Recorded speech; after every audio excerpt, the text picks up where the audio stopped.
Clara, who are you outside of design, and how did that person lead you into this world of wool?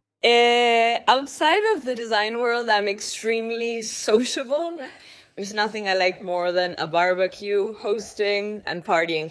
And how did I get into wool? When I was in university, I was pretty shameless and I was teaching design, like textile design. I didn't know much, but I was like in galleries teaching. And then one day a woman approached me. She was like 60. She didn't really know how to use the computer. So she was like, I can teach you how to felt and you can teach me how to do textile design. And that's when I learned about the fiber, fell in love with it, and been doing the same since 10 years.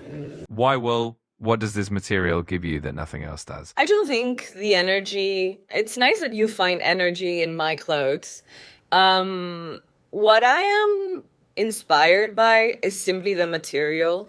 And as the collections went forward and through learning how to work with different breeds and different thicknesses, we discovered volume. And aesthetically, I'm a very visual person. I consider myself a textile designer. So it naturally started growing and growing and growing in shape.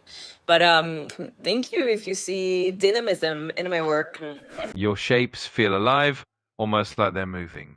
Where does that energy come from? I studied fashion design in Buenos Aires in different schools. I also studied painting, so I went to art school. But I finished my degree in a very technical place that wasn't all about design. It was more about craft, and maybe it used to be a sewing school for women. So the approach wasn't that forward thinking, which gave me a lot of tools to just work the material. I do see a big difference in how I approach collections compared to young designers from these big schools because they've been taught differently. That's why I always start with material. I don't really think that much about concepts until something resonates with what I'm doing.